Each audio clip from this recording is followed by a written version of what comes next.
देश में जिस दिन कारगिल विजय दिवस मनाया जा रहा था, उससे ठीक कुछ दिन पहले कारगिल में लड़ने वाले शहीदों के परिवार के साथ कैसी नग्नता की गई है, ये वीडियो आप लोगों ने देखा है। आज देश की बागडोर एक ऐसे हाथ में है जो कहता है कि पीएफआई के नाम में भी इंडिया है।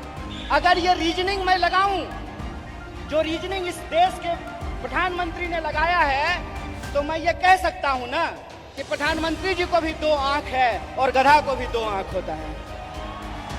आज के वक्त में हमको गर्व से यह बात कहना चाहिए कि हम मल्लिकार्जुन खड़गे के सिपाही हैं। हमको गर्व से यह बात कहना चाहिए कि हम राहुल गांधी के सिपाही हैं, क्योंकि राहुल गांधी ने कहा है डरो मत। इस दौर में भी कोई इंसान अगर भारतीय राष्ट्रीय कांग्रेस का झंडा उठाए हुए है, इसका मतलब वो सत्ता के लिए नहीं, सत्य के लिए संघर्ष कर रहा है। इस बात को हमको याद रखना चाहिए। पहली बात तो ये कि मैं नहीं समझता हूं कि ये मंच सिर्फ और सिर्फ आरएसएस और बीजेपी को कोसने के लिए है।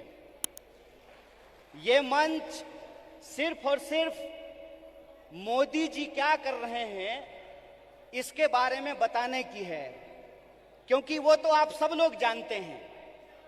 वो आप सब लोग इसलिए जानते हैं कि इस विपरीत परिस्थिति में भी वह पथ क्या, पथिक कुशलता क्या, जिस पथ में बिखरे सूल न हो, नाविक की धैर्य परीक्षा क्या, जब धाराएं प्रतिकूल न हो।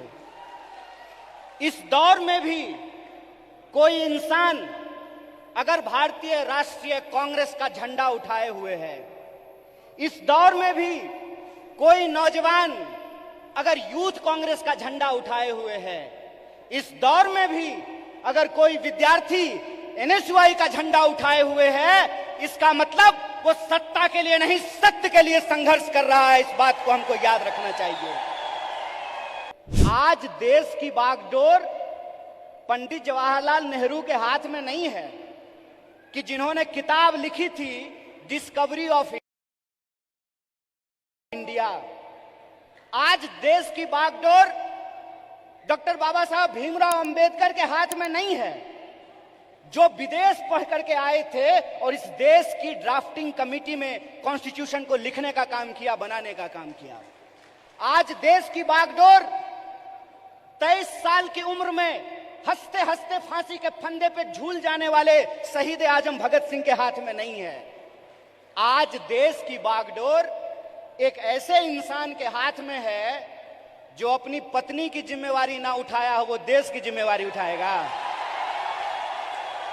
बताइए, आज देश की बागडोर एक ऐसे हाथ में है जो कहता है कि पीएफआई के नाम में भी इंडिया है। मतलब कुत्ता को भी 4 पैर होता है, गधा को भी 4 पैर होता है, इसलिए सारे गधे कुत्ते हैं।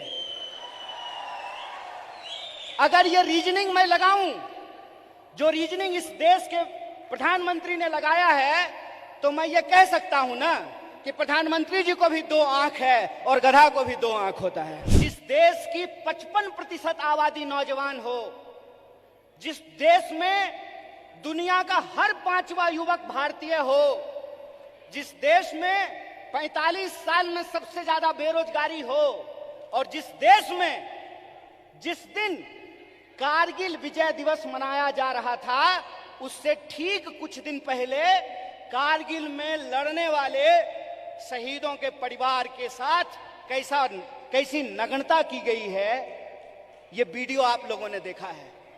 इसीलिए आप अपनी जिम्मेवारी को समझिए।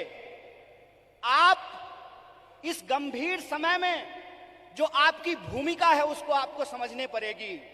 और मेरा मानना बिल्कुल साफ है, जैसे बिना विचार की कोई राजनीति नहीं होती है, उसी तरह से बिना नौजवान के, बिना विद्यार्थी के कोई पार्टी सत्ता में नहीं आ सकती है। इस बात को याद रखिएगा। गांधीवादी तरीका यह है कि चंपारण में जब किसान लड़ रहे थे तो गांधी जी शहर छोड़ करके चंपारण चले गए, वहीं आश्रम बना दिया, महीनों तक लड़ते रहे और अंग्रेजों को धूल चटा दिया। ये गांधीवादी तरीका है। 100 समस्याएं होंगी, 100 समस्याएं होंगी, 1000 समस्याएं होंगी। बतौर फ्रंटल ऑर्गेनाइजेशन मैं बार बार कह रहा हूं, भारतीय राष्ट्रीय कांग्रेस तभी मजबूत हो सकता है जब यूथ कांग्रेस और एनएसयूआई मजबूत होगा। इस बात का संकल्प हमको लेना पड़ेगा। और वो मजबूती कैसे होगी? वो मजबूती ऐसे होगी, गांधीवादी तरीके से होगी कि हम एक समस्या को उठाएंगे, लगातार आंदोलन करेंगे और जब तक सरकार और प्रशासन को झुका ना दें, अपने आंदोलन को वापस नहीं लेंगे। ये तरीका हमको अपनाना पड़ेगा। एक्शन ही कम्युनिकेशन होता है। हमको अपने एक्शन को अपना कम्युनिकेशन बनाना पड़ेगा और हमारा कम्युनिकेशन बिल्कुल साफ है। हमारा कम्युनिकेशन बिल्कुल साफ है कि यह देश सबका था, सबका है और सबका रहेगा। यह हमारा संकल्प है। हमारा संकल्प है कि इस देश में पैदा होने वाला कोई भी व्यक्ति, चाहे उसकी जाति कुछ भी हो, इस देश में पैदा होने वाला कोई भी इंसान, चाहे उसका लिंग कुछ भी हो, इस देश में पैदा होने वाला कोई भी मनुष्य, चाहे उसका धर्म कुछ भी हो, वो इस देश का नागरिक है। और नागरिक होने का मतलब होता है कि राजा का बेटा राजा नहीं बनेगा। लोकतंत्र में वोट से तय होगा कि हमारा शासक कौन बनेगा। और यह जो लोकतंत्र है, यह लोकतंत्र ही भारत की बुनियाद है।